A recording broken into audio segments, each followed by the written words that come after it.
Pro Savings Days are back at Lowe's. My Lowe's Pro Rewards members save even more with limited-time doorbuster deals. Save $5 on 24-count Contractor's Choice 42-gallon trash bags, now just $14.78. Plus, get your choice select DeWalt Elite Series saw blades for $9.98. Not a Pro Rewards member? Join for free today at Lowe's. Valid through 9/17. Selection varies by location. While supplies last. Loyalty program subject to terms and conditions. See Lowes.com/terms for details. Subject to change. We all know that owning a small business means you wear many hats, but sometimes you really need an extra pair of hands. Upwork is how good companies find great and trusted freelance talent. With more than 2 decades of experience, with the simple and ambitious goal of pioneering a better way of working, companies at every stage turn to Upwork to get things done and find more flexibility in staffing key projects and initiatives. They access a global marketplace filled with top talent in IT, web dev, marketing, and more. Posting a job on Upwork is easy. With no cost to join, you can register, browse freelancer profiles, and get help drafting a job post or even book a consultation. From there, you connect with freelancers that get you and can easily hire them and take your business to the next level. Visit Upwork.com right now and post your job for free. That's Upwork.com to post your job for free and connect with top talent ready to help your business grow. That's UPWORK.com, Upwork.com.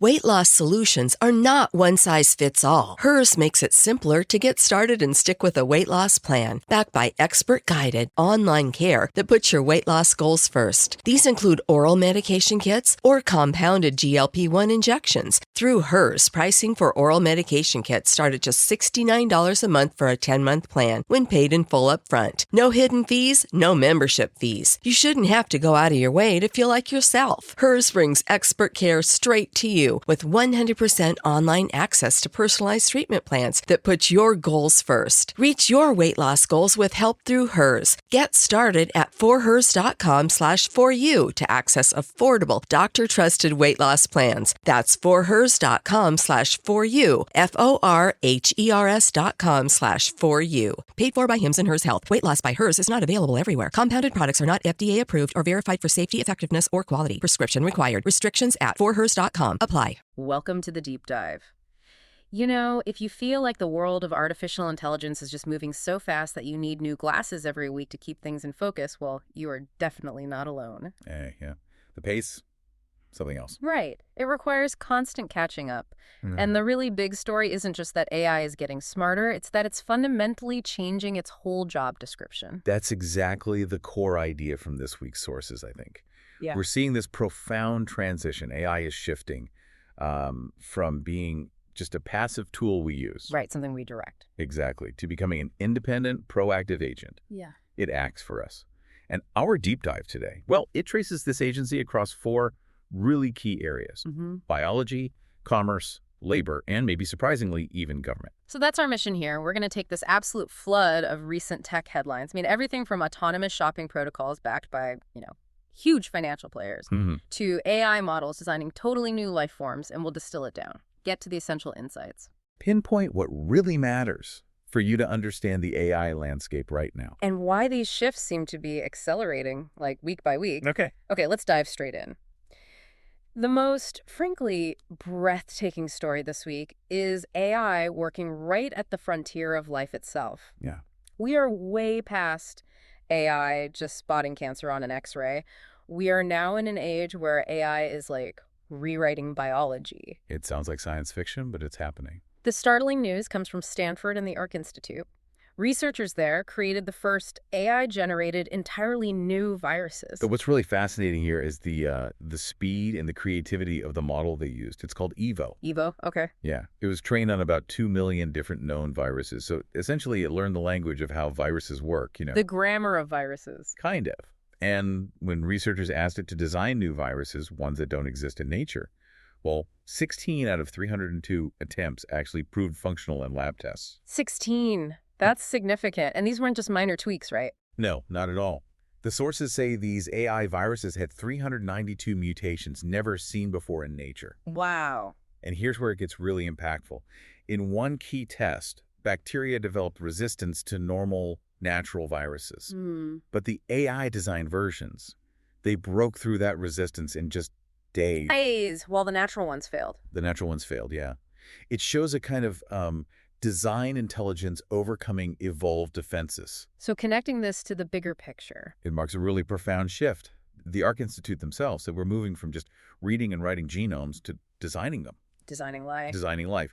And this isn't just a science thing, right? It throws up huge questions about R&D liability. Like, who owns the patent on an AI-designed virus? Exactly. Or maybe more importantly, who's accountable if something goes wrong? Who controls it?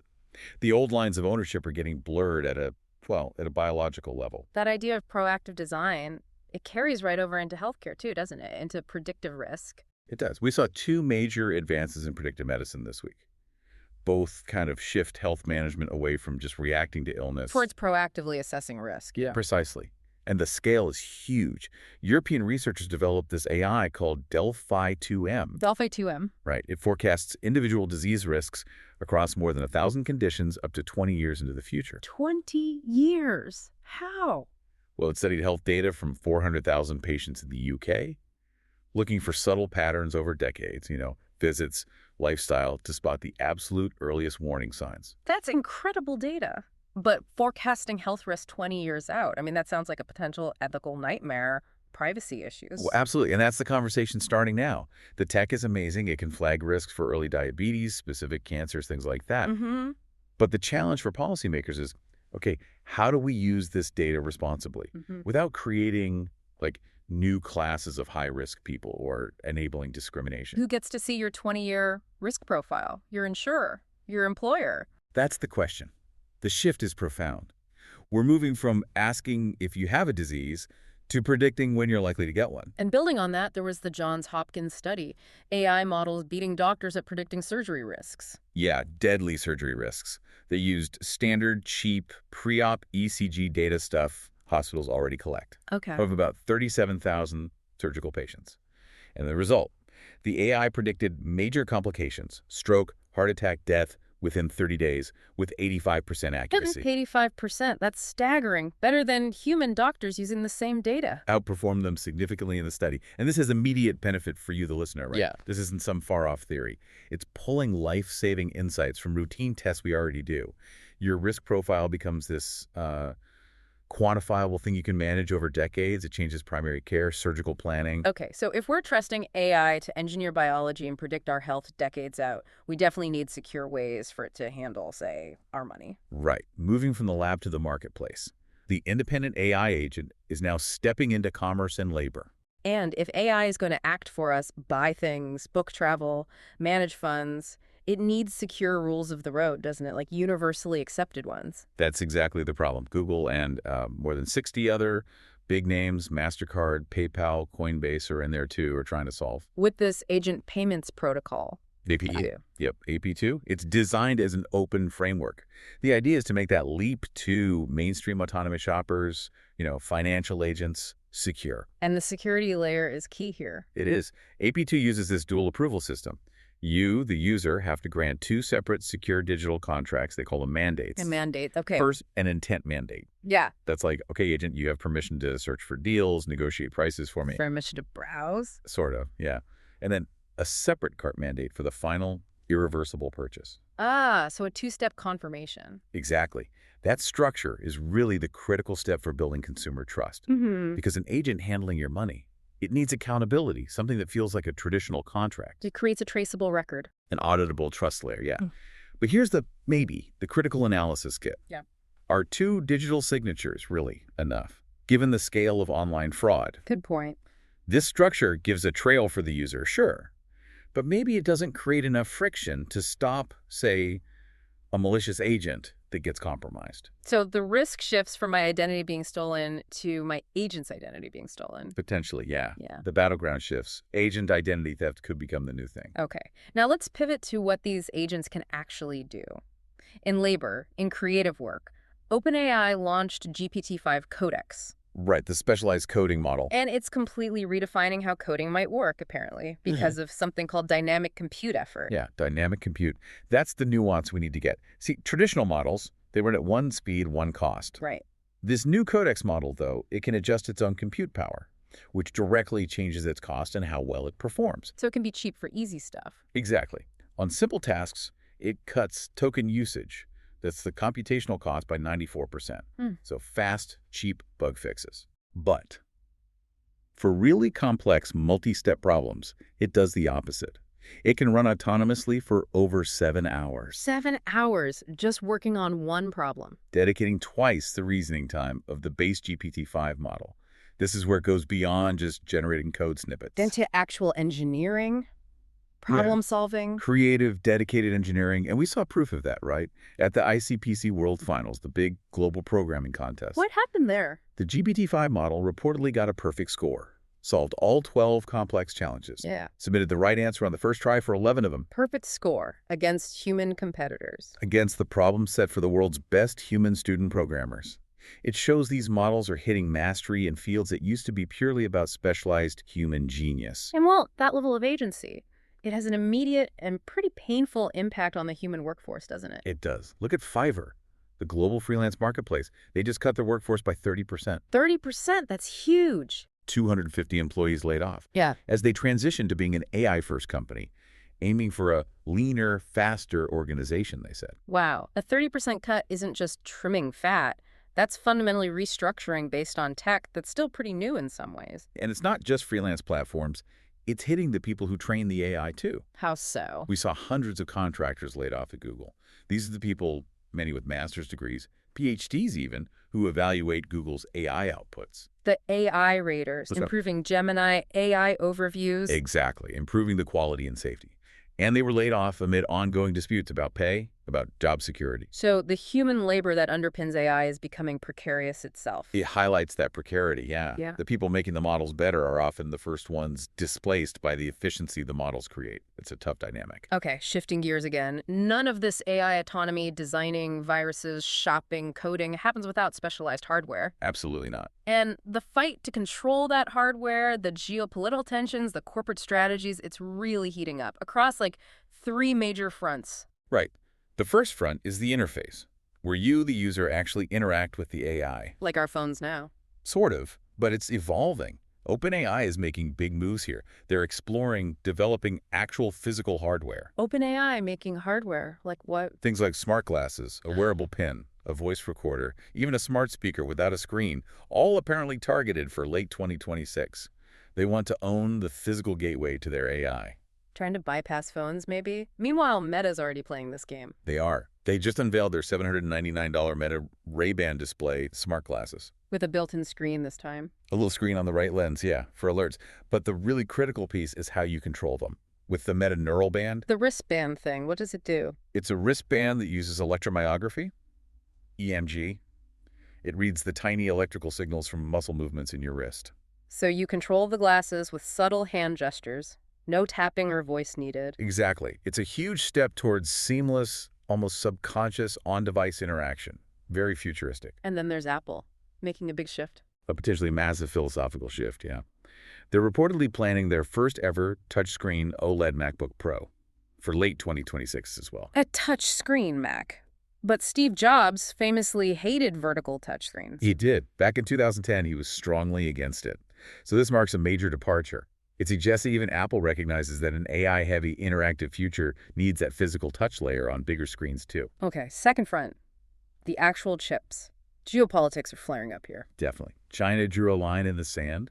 Beijing ordered major Chinese tech firms, ByteDance, Alibaba included, to stop buying or even testing NVIDIA's RTX Pro 6000D chips. Why those specific chips? They're powerful, but may be seen as something China feels its domestic alternatives can now handle. It's a clear signal. Accelerate the push for self-sufficient, homegrown AI processors. We don't need these anymore. NVIDIA's response. Fascinating move. NVIDIA turned around and invested $5 billion in its old rival, Intel. NVIDIA investing in Intel, why? To co-develop custom x86 CPUs and these new things called x86 RTX OCs. Okay, break that down. x86 RTX OC. Okay, so x86 is Intel's traditional CPU architecture. RTX is NVIDIA's powerful GPU tech. And Sol System, on a chip, puts them both onto a single piece of silicon. Ah, an integrated chip with both Intel CPU and NVIDIA GPU. Exactly. Connected using NVIDIA's own high-speed NVLink interface. It's NVIDIA hedging its bets, partnering with a major U.S. manufacturer, Intel, to build really powerful, custom, integrated hardware for the future, locking things in. And they're securing the scaling tech, too, this Fabrica deal. Right. $900 million, mostly in acqui-hire, getting key people and, crucially, interconnect technology from Fabrica. Why is that tech so important? Because it's vital for wiring up massive data centers, connecting like over 100,000 GPUs into one single giant network. For the huge AI models. For the truly enormous scale AI training. NVIDIA is making sure they have the talent and the tech to keep pushing that computing power up into the exaflop range and beyond. Okay, third front then. Let's wrap up with the ecosystem battleground. Content, regulation, governance. Yeah, and the fight over content compensation is really getting intense. Driven by what people are calling the AI paradox. The AI paradox. Explain that. Simple terms. AI needs vast amounts of content to learn news articles, user posts, research papers, everything. Right, training data. But when the AI then summarizes that content nicely for a user in, say, an AI overview. The user doesn't need to click the original link anymore. Exactly. It kills the click-through traffic, which guts the advertising revenue for the original creator. That's the paradox. Yeah. AI needs the content, but undermines its business model. A fundamental challenge to the digital economy. Pretty much, and we see that playing out right now with Reddit. What are they doing? They're renegotiating their AI data deal with Google. They don't want a flat fee anymore. They're pushing for dynamic pricing. Meaning the price Google pays should depend on the actual value Reddit's user content provides to the AI's answers in real time. They want to monetize the data's direct contribution. trying to capture the value AI extracts. And that's why we're seeing lawsuits, too. Penske Media, they publish Rolling Stone, Variety. Right. They're suing Google, arguing that using their copyrighted articles for AI summaries is illegal, that it directly cannibalizes their search traffic and hurts their subscription business. So this is a fight over who owns and profits from information in the AI age. Fundamentally, yes. Who captures the economic value?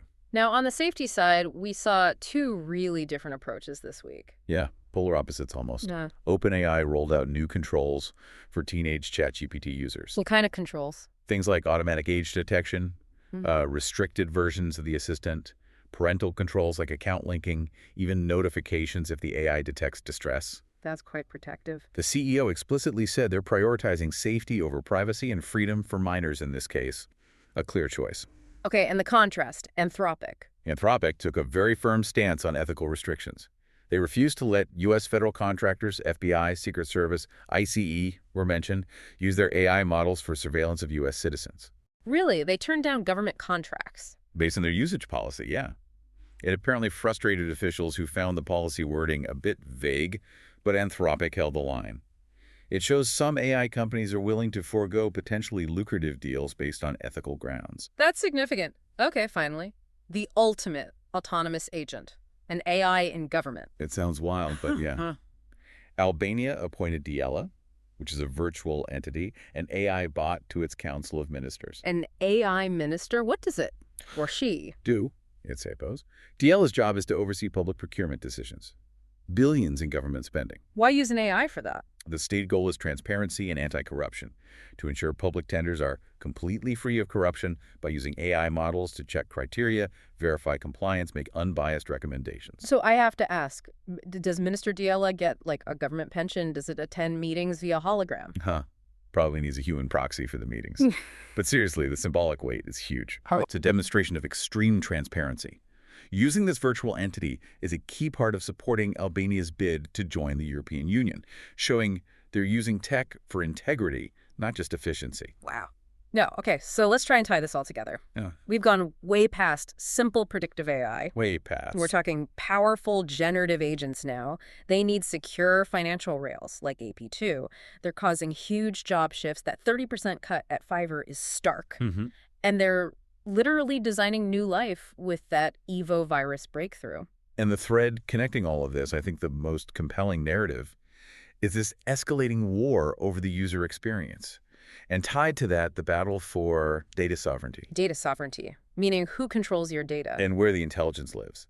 Is our future going to be dominated by a central cloud-based AI like Google and Meta are building? Yeah. Where you're always connected, always sharing data, versus a secure, maybe more private, on-device intelligence model, which has traditionally been Apple's strength. Right. Keeping more processing local, that's the fundamental tension defining the next chapter of tech and personal agency. And we see AI getting perfect scores in coding contests, spending 7 hours solving problems alone. Yeah. If AI becomes the expert coder, the biologist designing life, even the incorruptible government minister, what's left? What new, uniquely human skill will we need to master next? That is the question, isn't it? Something definitely worth thinking about as you reflect on this week's deep dive. Shop the Sherwin-Williams Super Sale and get 40% off paints and stains September 19th through the 24th. With prices starting at $29.39, it's the perfect time to transform your space with color. Whether you're looking to revamp your interior or exterior, we have you covered with bold hues, soothing neutrals, and everything in between. Visit your neighborhood Sherwin-Williams store or shop the sale online. Delivery available on qualifying orders. Click the banner to learn more. Retail sales only. Some exclusions apply. See store for details.